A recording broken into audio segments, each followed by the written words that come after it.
Hey everybody, welcome back to the Overwatch League report. I'm Brian. I'm Ben.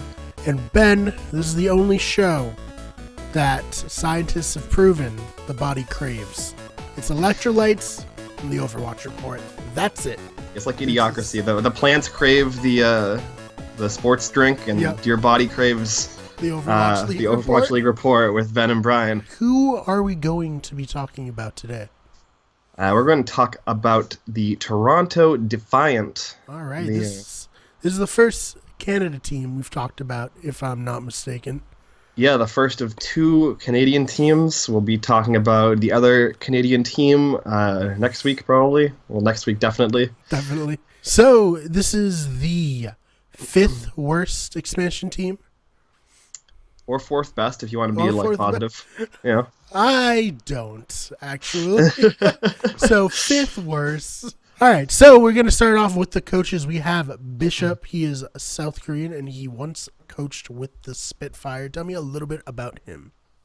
Yeah, so it's a pretty big thing to put in your resume that not only did he coach the Spitfire, but before he was released, he is credited with scouting the old GC Busan and Kongdu Panthera / Kongdu or Cloud9 Kongdu rosters, selecting the best players from them, putting them together, and finding like a good starting lineup that ended up becoming the stage 1 and 2 London Spitfire.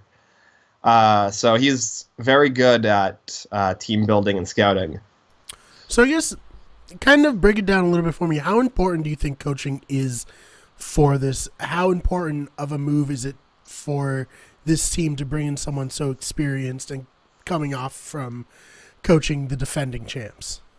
Well, I think that coaching is very important. The thing that we can talk about with Bishop is the reason he was released by the Spitfire is supposedly there was some personal drama and not good feelings between him and the players. And it seems like he has issues with actually doing hands-on coaching, and he's kind of just more he's better at building a team rather than actually leading it and inspiring the players. Interesting. So do you have any prediction on how he'll do with this group? Former relationships, that kind of a thing. Is he going to flame out the way that he did with his former team? Hopefully not. I'd like to see at least a few of these expansion teams do well. I think the Defiant have a chance to do well. They have a really solid roster. The issue is that coming in with the London Spitfire roster, they were just so clearly they already had a lot of pre-existing synergies between them. They were so clearly great players that they didn't really need a ton of hand-holding from coach staff. Yeah, we saw it firsthand. Right. Yeah, they were good. Really, they were very really good last year. Yep. So tell me a little bit about Bubbly, also South Korean, and he is a former Seoul Dynasty coach. So Bubbly was with the Dynasty throughout the entire first season, and then he was released at the end of Season 1, or right before the end of Season 1, when the Dynasty was doing their restructuring. It was during the playoffs of Season 1, so it was at the end of the Dynasty's Season 1. I think that it's probably going to, hopefully he has a better chance of working with players hands-on, and so Bishop will take more of an overseeing a macro position, and then Bubbly will take more of the micro day-to-day coaching. Hey, it could work out. Yeah, I think he's a fine coach. The Dynasty kind of just cleaned house. They were okay, the Dynasty were pretty good in the first two stages, and they just kind of fell apart in stage 3 and 4. And they barely missed out on the overall playoffs. They were Eighth overall, Mm, and they were I think they were tied for seventh overall, so they just barely missed out on that top six. all right. Sometimes So you got to blow it up. yeah, so I think the dynasty blew it up. They rebuilt. I think they're going to be probably pretty good coming Mm, into this season, but everyone also thought they were going to be pretty good coming into last season. So we'll right. see. So I tell think me, Bubbley's a good coach, though. tell me a little bit about Don, also from South Korea, and he's a former LA Valiant coach. Yeah, I actually don't know too much about Don, and to say that he was a Valiant coach is a bit of a stretch because he was with them for the preseason and during the team building aspect, but he was released, I believe, from the Valiant right before the season officially started. Gotcha. He was with the Mortals before that, but he hasn't had like a big coaching position. Mm-hmm. So this will probably be like his chance to kind of step into a higher profile coaching role. So we'll see. All right. Sounds good. So let's shift focus over to the players, and let's start off with Envy, a South Korean player, former LA Valiant. His position is flex, and his notable heroes are Diva, Zarya, and Roadhog. Yeah, so he was part of the LA Valiant at the start of the season. He was eventually released from the LA Valiant due to like team culture issues that he didn't really fit in with the team, and he actually joined Metabellum after he was released from the Valiant, and Metabellum was very successful in season two. I believe they finished third, fourth, and a lot of that was due to Envy. Envy carried them a lot in that kind of off tank position. And so I think a lot of what's going to come down to with Envy is whether he feels comfortable within their organization, because it seemed like he didn't feel comfortable within the Valiant organization. So as long as they can build that kind of environment for him, he's going to be a big participant for the team. All right, moving on to Niko, the former Boston Uprising player, also from South Korea. His position is support, and his heroes are Zenyatta, Ana, and Sombra. Yeah, so towards the end of season one, Niko was mostly playing Zenyatta, I believe. And I think that Niko is probably the third, maybe fourth best player from the Uprising in season one. He wasn't released / traded from the Uprising because of his lack of success. It was because, again, the Uprising had drama, and Niko didn't find them to be a good fit, personality wise and culture wise. So this is kind of what it seems like the Defiant are doing with a couple of these players that have been in the Overwatch League before, is trying to like pick out the players that had like personal issues with their team but are otherwise really solid players, and to try and build like a more cohesive, inviting environment for them. Something to talk about for Niko, though, is he will be suspended for the first 3 games of Season 2 due to account selling and obstruction from last year. So those were unserved time, suspension time. So Huh. So can you go a little bit more into that? What exactly, you said account selling, what exactly does that entail? And how did he get caught? I don't know all the details about it. There's been like very little gone into like the specifics of what he did. It seems like he just kind of built up like Smurf accounts, and like grinded on them and then would sell them to other players. That's generally what account selling means. And then also for obstruction of league investigation. So it looks like the league was trying to investigate him for the account selling, and he maybe like deleted evidence or something like that. A Boston sports player deleting potentially incriminating evidence. We'd never heard of such a thing. Yeah, never. Never. Okay, moving on. To the South Korean DPS player who goes by Ivy and plays Genji, Pharah, and Sombra. Tell me a little bit about him. Yeah, so Ivy is the first of three players coming in from O2 Ardent, which is a Korean Contenders team, which is a very solid Korean Contenders team, by the way, which is why I think that the Defiant are a little bit underrated coming into this season. Ivy and Stella are both very solid DPS players. A lot of the times they'll kind of switch off. One of them will play on certain maps, the other one will play on the other maps. So I watched some VODs of OT Ardient versus El Mystic and Metabellum, and while like O2 kind of got a little bit not like they kind of got their crap handed to them, Ivy and Stellar were definitely like stars of the team, in my opinion. Ivy especially has very strong fair play. And if Farah is in the meta at all, I think that he'll do really well. But he did not really show a lot of success when the team had to like flex to goats, because he ended up on Brigida, I think. And yeah, it seems like he's kind of like a one-trick pony on Farah. And so if there's a lot of Farah in the meta, then he'll be really good. But otherwise, he's going to be kind of, we'll see. All right, well, you touched a little bit on Stellar. He is a South Korean DPS player who mains Tracer. Do you have anything else you want to add, or do you think you've touched enough on him?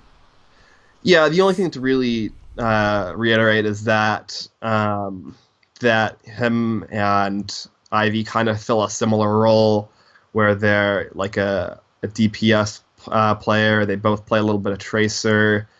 And Stellar also flexed to Brigida, but he was actually better. I think that Stellar is a much like more well-rounded player, but Ivy is more of like an inch wide and a mile deep, and Stellar is more like a mile wide and an inch deep. So depending on where the team wants them, like it's gonna be interesting to see if the Defiant want to start both of them. If they do like a 2-2-2 split, because they kind of fill very similar roles. All right, so let's move on to Yakpo. Is that how you pronounce it? Yes. Oof, killing it today. South Korean tank player who mains Winston and Reinhardt. Yeah, so he's the third player out of 3/4 players coming in from O2 Ardent. And to be honest, I'm kind of confused why he was signed out. I don't really think that he's not bad, but he's not like impressive. Like I don't really think that he's our level of a tank player, and he is, it seems, going to be their main tank. There's not really anybody else who is going to fill that role that has been signed so far. Like there's only two tanks on the roster. It's him and Envy, and Envy is more of an off tank style where he plays D.Va. So it seems like he's going to be starting, but I don't really think that he has the capacity to like carry in a main tank role for an Overwatch League team, unfortunately. Right, all right, so let's go to the South Korean support who had no picture on the Overwatch wiki and no signature heroes listed. So do you know anything about him? No, yeah, it is pretty good, actually. He's a decent Zenyatta. He played for a while on GGEA, which was the Outlaws Academy team. They were formerly known as Optic Academy in Season 1. They've now been disbanded because their roster has been gutted and their players have been stolen by a lot of Overwatch League teams. Right. Doesn't help when there's 8 new teams taking players. Exactly. A lot of contenders rosters were gutted between seasons 2 and 3. Right. Yeah. So GGEA, or when they were known as Optic in Season 1, they did pretty well. They held their own.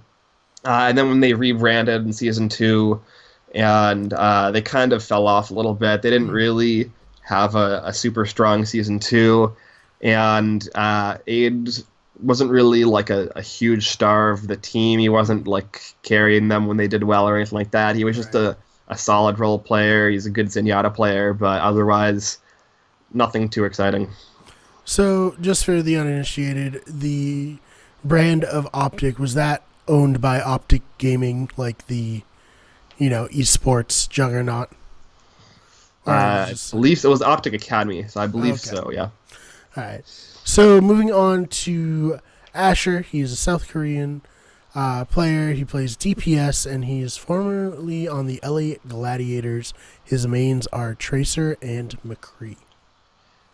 Yeah, so Asher and when you're talking about Envy and Niko earlier, they were both strong players who just had issues. Asher was probably the 7th best player on the Gladiators by the end of the season. Trasher, if you will. I wouldn't say he was fine when he came in. He's a really good tracer. He just doesn't really scream star player.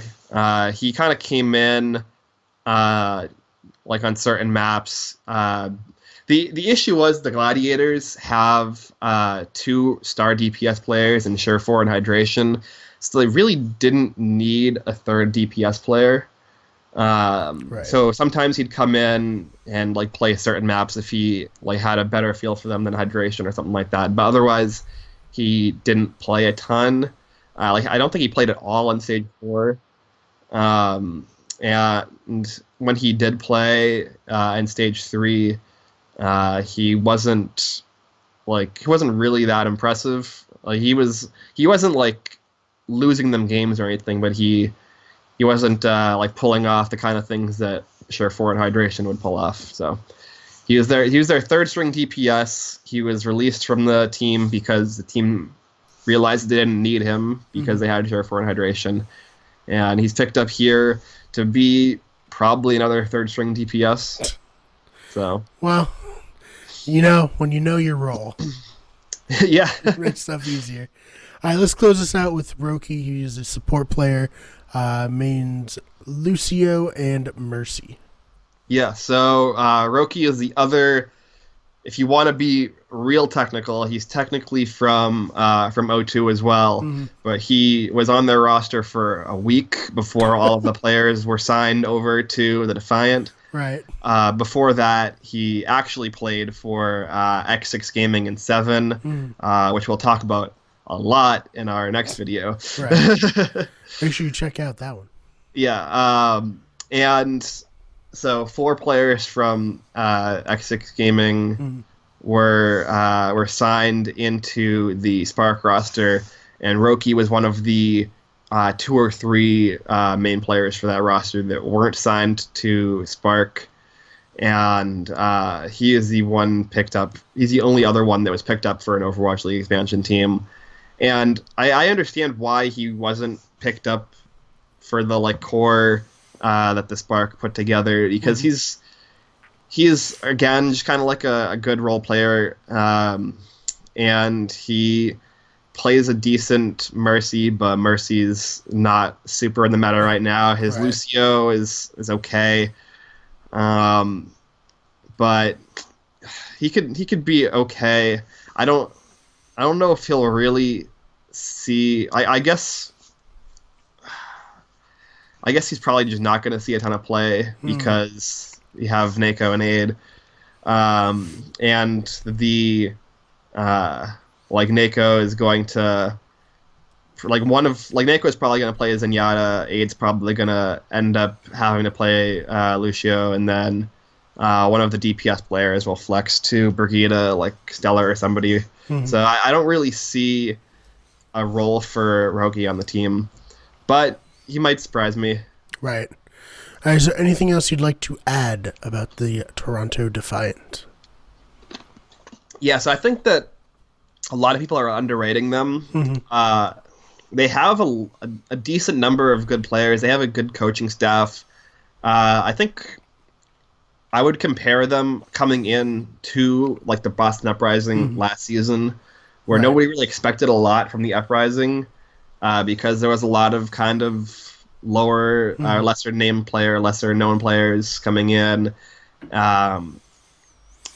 And if there is a team that can replicate the success that the Uprising had in the first season, with that kind of team building, I think that Defiant are probably the ones to look at. All right. So That's good. That's a pretty optimistic view for once we're finally like shifted over the line of like potentially relevant teams. yeah. So it feels good. It feels good to be positive. We've got over the hump, yeah. Well, thank you guys so much for checking out the video. Make sure you subscribe to us at youtube.com/whatgoodeverything, where you're watching this video right now. And of course, follow us on twitch.tv/whatgoodeverything. Ben streams on YouTube and Twitch, and then Starry streams on our Twitch, and then you can also find us on Instagram at whatgoodeverything, on Twitter at WGEverything. And Ben, where can they find you? You can find me on, I think, every social media platform at Ben Sharon. So That is clutch. You got your regular name. yeah, it's one upside to having an uncommon last name is that Right. you can get your name for every social media platform. You would think so, but my last name's mad weird, and there's like 4 other Brians. Although I feel like I was on Twitch really early, I just didn't, or not Twitch, I was on Twitter really early, I just didn't understand how big it was going to be, so I could have definitely had my name, but alas, you can find me at Twitter at @theFakeBmar. That's Mar with 2 R's. Thank you all so much for watching, and good night.